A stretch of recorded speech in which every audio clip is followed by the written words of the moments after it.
Hi friends, everything for exam channel में आपका स्वागत है। जैसा कि आप जानते हैं कि IBPS PO प्री का आज एग्ज़ाम ख़त्म हो चुके हैं और जैसा कि आप जानते हैं कि IBPS RRB PO और क्लर्क के भी अभी तक रिज़ल्ट नहीं आए, तो बच्चे इनकी कट ऑफ को लेकर परेशान हो रहे हैं कि क्या कट ऑफ रहेगा। तो मैं अभी तो चर्चा हम यही करते हैं कि IBPS PO प्री की कट ऑफ क्या रहेगी, उस पर हम बात करते हैं। लेकिन फ्रेंड्स, मैं आपको यही कहूँगा कि आप मेन एग्जामिनेशन की प्रिपरेशन करना मत छोड़िए। अगर आपको इन एनालिसिस से कोई आइडिया भी मिलता है तो आप उस आइडिया को लेकर अपनी प्रिपरेशन स्टार्ट कर दीजिए और बहुत अच्छे से कीजिए, और हम यही प्रार्थना करते हैं कि इस बार आपका सिलेक्शन हो जाए। तो फ्रेंड्स, मैं तरुण दादीज आपका स्वागत करता हूं एंड प्लीज़ आप अंत तक जरूर बने रहिए। तो सबसे पहले हम बात करते हैं कि एग्जाम पैटर्न क्या रहा। जैसा कि आप जानते हैं कि English, quantity, aptitude, reasoning, 3 section IBPS PO में पूछे गए हैं। इसके पहले जो IBPS RRB का पैटर्न था उसमें सिर्फ क्वांटिटी, एप्टीट्यूड और रीजनिंग ही था। इंग्लिश जैसे ही पूछा जाता है, बहुत से बच्चों को फोबिया होता है इंग्लिश से कि यार हम इसको अच्छे से अटेम्प्ट कर पाएंगे या नहीं। लेकिन कुछ बच्चों के लिए इंग्लिश वरदान की तरह साबित होता है फ्रेंड्स, क्योंकि जिन बच्चों को इंग्लिश अच्छे से आता है वो इस एग्ज़ाम में, IBPS PO वाले एग्ज़ाम में ज़्यादा बाजी मारते हैं। उसका रीज़न क्या है कि quantity, aptitude, reasoning ability lengthy होता है। तो जो अच्छे क्रीम बच्चे होते हैं वो जितना अटेम्प्ट करते हैं, और इंग्लिश वाले उनसे सिर्फ 2 या 3 ही क्वेश्चन अटेम्प्ट कम कर पाते हैं। उसका रीज़न होता है क्योंकि लेंथी इतना होता है कि अकॉर्डिंग टू टाइम वो मैनेज कर लेते हैं। तो फ्रेंड्स, जिनका इंग्लिश अच्छा होता है वो ज़्यादा इसमें मेरा मानना है कि वो ज़्यादा इसमें सिलेक्शन अच्छे से लेते हैं, क्योंकि वो 30 में से 30 क्वेश्चंस भी राइट करते हैं। तो कहीं ना कहीं वो बहुत अच्छी एक्यूरेसी के साथ इस एग्ज़ाम को क्रैक कर लेते हैं। तो फ्रेंड्स, सही इसका पैटर्न था। तो मैक्सिमम मार्क्स जो है इसमें 100 है और नंबर ऑफ क्वेश्चन भी 100 थे।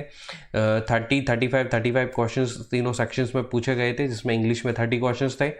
जो पैटर्न था क्वांटिटी, एप्टीट्यूड, रीजनिंग का, वो आप हिंदी इंग्लिश दोनों में अटेम्प्ट कर सकते थे। इसके अलावा जो टाइम ड्यूरेशन था वो 20 मिनट्स था।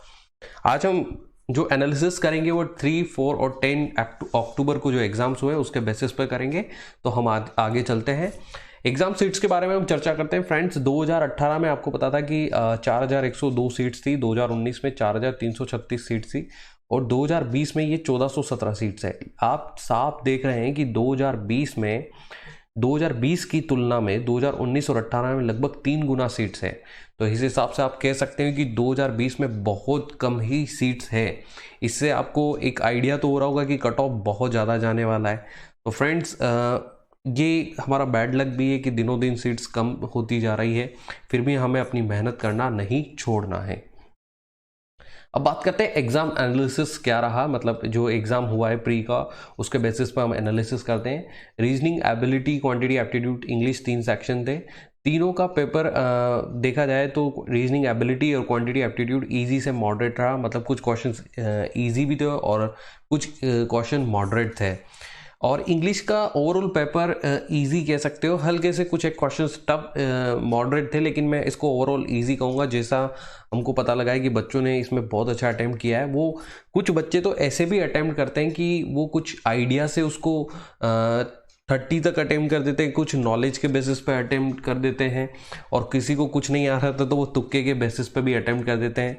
तो फ्रेंड्स, मैं यही कहूँगा कि जो ओवरऑल अच्छा अटेम्प्ट है वो 23 से 25 के बीच में होगा। अगर आप यहाँ पर 100% एक्यूरेसी के साथ करते हैं तो बहुत अच्छी बात है, लेकिन 1 और 2 क्वेश्चन गलत होते हैं तो भी चलेगा, लेकिन उससे नीचे बिल्कुल भी नहीं चलेगा। और यही रीजनिंग एबिलिटी में 27 से 29 रहा है, और क्वांटिटी एप्टीट्यूड में 24 से 28 रहा है। तो फ्रेंड्स, यहाँ तो आपका 100% एक्यूरेसी से जाता है तो बहुत ही अच्छा है, लेकिन ज़्यादा एक क्वेश्चन गलत हो जाता है तो कोई दिक्कत नहीं है। लेकिन इंग्लिश में आपके 1 या 2 क्वेश्चन गलत जाते हैं तो कोई दिक्कत नहीं है। तो फ्रेंड्स, आपकी जो ओवरऑल एक्यूरेसी है वो तो 100% होना ही चाहिए, लेकिन 1 या 2 क्वेश्चन आपके मॉडरेट के बेसिस पर गलत जा सकते हैं तो वो चलेगा, लेकिन उससे ज़्यादा क्वेश्चन आपके गलत नहीं जाना चाहिए। तो जो टोटल ओवरऑल आपका जो अटेम्प्ट होना चाहिए वो 74 से 82 के बीच में होना चाहिए। अगर आप इसके बीच में अटेम्प्ट करते हैं तो कहीं ना कहीं, और वो भी विद एक्यूरेसी और गुड स्पीड्स के साथ अगर आपने अटेम्प्ट किए हैं, तो मेरा ऐसा मानना है कि आप एग्जाम में बने हुए हैं और आपका सिलेक्शन जरूर होगा। So friends, cut off analysis पे बात करते हैं कि एवरेज कट ऑफ क्या रहेगा। फ्रेंड्स, ये तो आप देख ही रहे हो कि जो कट ऑफ है वो ज़्यादा जा सकता है। तो मेरा तो ऐसा मानना है कि कट ऑफ जनरल का है वो 65 प्लस रह सकता है। उसका रीज़न क्या है कि आप देख रहे हैं कि सीट्स बहुत कम है, लगभग 1417 सीटें हैं, जो कि बहुत कम है पिछले सालों की अपेक्षा। तो मेरा तो ये मान रहा है कि जनरल और ओबीसी जो रहेगा वो दोनों 65 प्लस तक रह सकता है। इसके अलावा जो EWS है वो लगभग 63 प्लस रहेगा। इसके अलावा जो SC कैटेगरी से है वो 61 प्लस रह सकता है। इसके अलावा ST कैटेगरी का है वो 58 प्लस तक जा सकता है फ्रेंड्स। तो ये हमारी टीम का मानना है कि ये कट ऑफ रह सकता है फ्रेंड। तो आप अगर वाकई में आपको लगता है कि अगर आप ये मार्क्स ला रहे हैं तो आपको बिना सोचे समझे आपको मेंस की प्रिपरेशन स्टार्ट कर देना चाहिए, क्योंकि समय बहुत कम है। लगभग 1 महीने बाद आपका एग्ज़ाम हो जाएगा। तो आपको अभी से प्रिपरेशन स्टार्ट कर देना चाहिए। अगर आप उस प्रिपरेशन को करेंगे तो साथ के साथ आपको IBPS, RRB, PO, IBPS, RRB clerk में भी हेल्प मिलेगी। तो जिसमें भी आपको लगता है कि आप जिस criteria according to analysis basis पे जिस क्राइटेरिया में आप आ रहे हैं तीनों एग्जाम में, आप उसके बेसिस पर मेन की प्रिपरेशन स्टार्ट कर दीजिए फ्रेंड्स। तो जो ओवरऑल कट ऑफ होगी फ्रेंड्स मेरी तरफ से वो होगी 62 से 64 के बीच में।